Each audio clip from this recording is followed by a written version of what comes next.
Welcome to another SUBCON podcast, a podcast about video games, and hip-hop about video games, and sometimes video games about hip-hop. I'm your equally baffled host, Dino Boost, from GameMusicForAll.com, and this instrumental-only episode began with Infinitely Waiting, Marvel vs. Capcom Infinite Online Lobby Concept MVC2 Swamp Stage RMX by DJ Chief Takinawa. Oh, give me a moment. Okay. This is also the first video episode of the SUBCON podcast. So, hey, my production time per episode has just gone up quite significantly. But this is also an audio podcast still, also. So I won't bring it up too much. But if you are only listening, consider watching the show on YouTube as well. You know, do both. Takinawa composed this chill mix of concept music for the upcoming Marvel vs. Capcom Infinite. Am I excited about Marvel vs. Capcom Infinite? Yeah.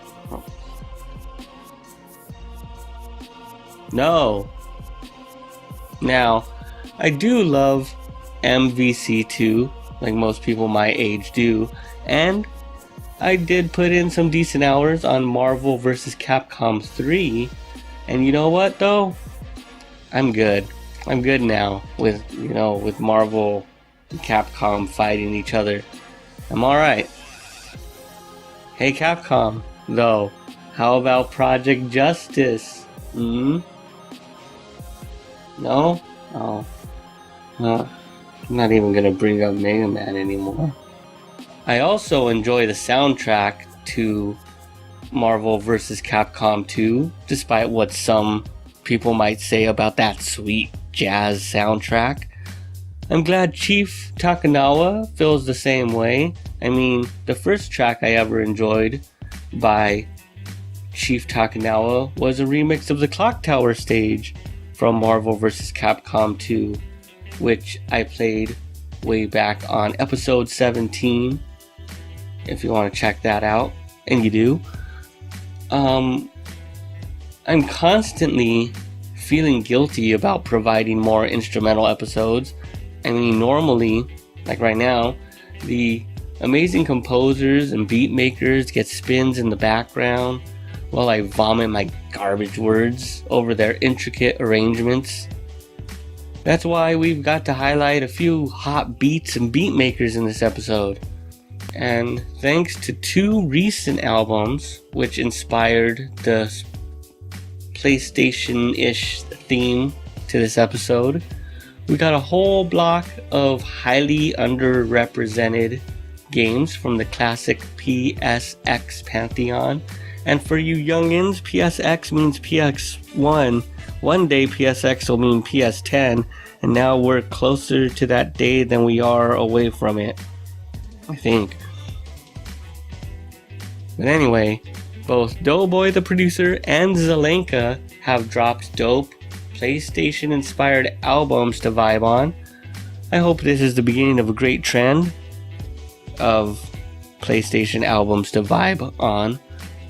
First up is a remix of cult classic RPG, so cult in fact that I haven't played it.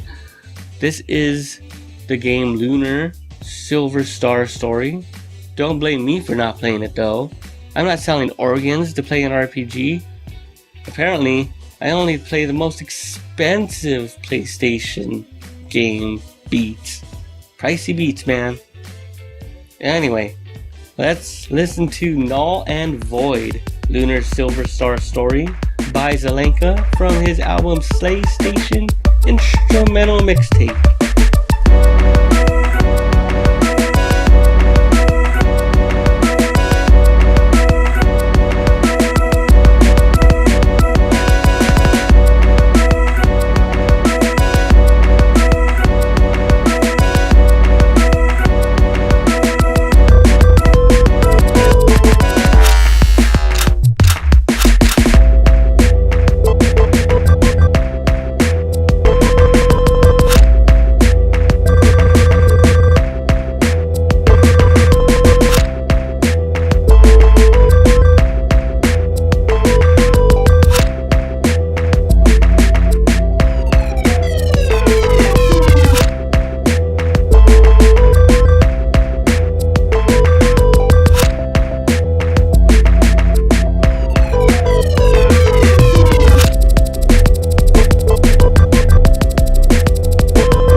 Welcome back. You just heard Parasite Eve Sickness for MCs with Bars by Doughboy the Producer from his instrumental mixtape Press Playstation. Unlike Lunar back there, I played quite a bit of Parasite Eve back in the PSX era, and man was it great. Never before had I played a game with so many RPG and magical elements mixed into a realistic contemporary setting. Nothing describes that idea more than the fact that you could have elemental based bullets in your rifle. Need more games with elemental based bullets, please. But that is also my favorite setting for any video game RPG, contemporary, like Earthbound. Parasite Eve had a huge amount of CG cutscenes, like just ridiculous amount of cutscenes for that time. And back when I was young and was impressed by that kind of thing, it blew my mind. I mean, this game was billed as a cinematic RPG, but I think that was less for the cutscenes and more for the fact that the RPG was only 10 hours long, which was blasphemous at the time. In fact, it kind of still is. I mean, I would love a 10-hour RPG, but back then there would have been a riot. Maybe not. But people would have been upset. There would have been letters sent to game magazines that might have been published. That was our only recourse in those days. Any RPG that was less than 30 hours was like a ripoff back in those days. Probably in these days too. That's why you had to call it a cinematic RPG. You had to put some quotation marks around RPG because RPG meant you had to grind for at least 10 hours to get to the next disc. So, you know, Parasite Eve wasn't a real RPG. Anyway, those cutscenes were pretty great. They were Square at their most decadent and gluttonous. Just a few years before the movie Final Fantasy The Spirits Within came out. Square back in those days, though, dabbled in all sorts of genres. I mean, they made shoot 'em ups, they made fighting games, they made racing games, they made kart racing games. Fuck it, Square said. We're rich. They had a lot of great RPGs, which sold a ton. And then, I don't know how they decided they just wanted to expand into everything. I'm seriously asking, did Square have like a pull a genre out of a hat day every year? How did you get Chocobo Racing? I'm a big Squaresoft fan of this era, by the way. Einhander makes it all worth it. Urheis does not. Anyway, Parasite Eve. The enemies were great. Because they were just mutated versions of real life animals.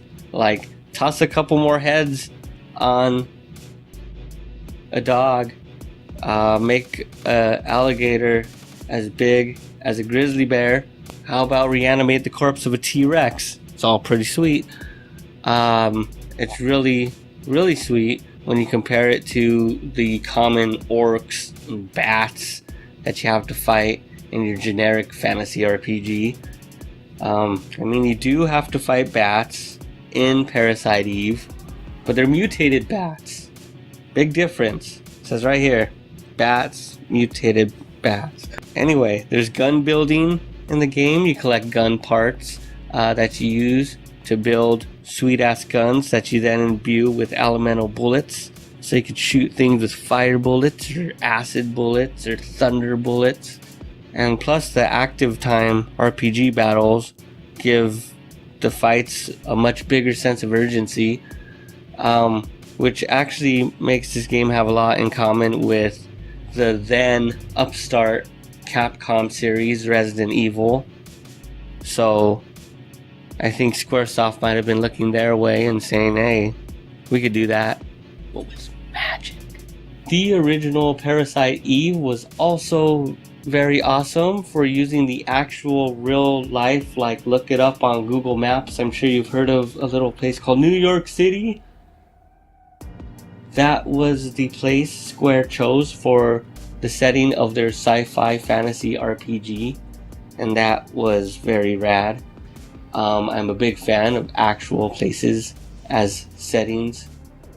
Parasite Eve 2, though, would go on to disappoint me by using the realistic setting of a very generic desert. Ugh. Yeah. Back to Doughboy, though. Dude dropped a Nintendo mixtape, which I bumped a couple episodes ago, but with his latest release, I had to sit back and let the track ride out. Anyone who lays down a chill remix of a Yoko Shimomura OST is going to get rotation here on this show. Just a rule I have to live by. Code of honor, all that. Another thing that offers a great chance of getting play on SUBCON? How about just letting me know you got new music out? Hip hop moves fast, so I try to play the freshest tracks possible. But if you've got sounds, then send them my way. And try to get some free PR out of me. Go for it. Now let's get into the background music for this episode. Make sure you check out the show notes at gamemusicforall.com/subcon, and you'll find links to all the music on this episode. In accordance with this week's sudden theme, I've included more PSX era remixes in the background, starting off with Spyro Dawn of the Dragon Fire ASF remix by Doughboy the Producer from his album Press PlayStation Instrumentals Mixtape. Man, I used to be all up on the demo for the original Spyro for hours at a time. Never played the actual game, but the demo was more than enough. Super legit, very amazing. One of my favorite demos of all time. Anyway, next up, we heard from Too Mallow. We heard his remix of music from Castlevania Symphony of the Night from the Castlevania Instrumentals album. That was Roll the Coliseum Instrumental. When we came back from the break, we heard even more from Doughboy. We heard Final Fantasy VII Victory Boom by Doughboy the Producer from Press PlayStation Instrumentals Mixtape. That was followed up by more from Zalenka.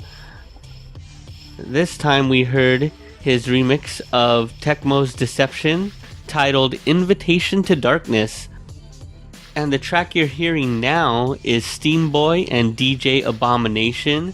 This is from their Tekken remix album Path of the Devil Gene, a true test of power. And the final track that you'll hear this week is Reminiscence by Makoto Tomizawa and Sayaka Fujita and Ikari Kaida from the Capcom developed PlayStation game Dino Crisis.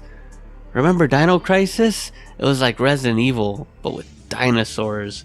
But before we get into that, we are closing things out with a game I have played little of, but have much respect for, the expansive world of Skyrim. That's why I'm closing things out with this somber mix, The Sorrows of Skyrim by Voodoo Lion from Episode 4, Open Worlds, Endless Lives.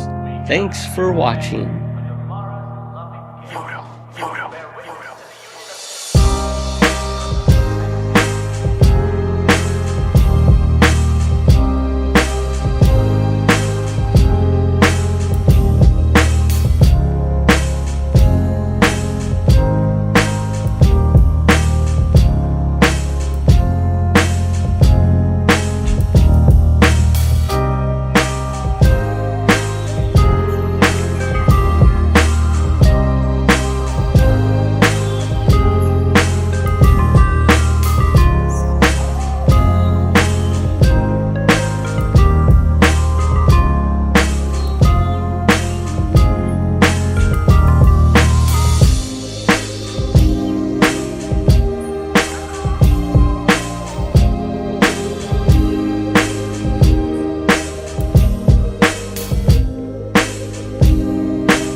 Thanks for listening to the SUBCON podcast. Please support the show by subscribing to me at patreon.com/GinoBoost. Find song links and show notes at gamemusicforall.com/SUBCON.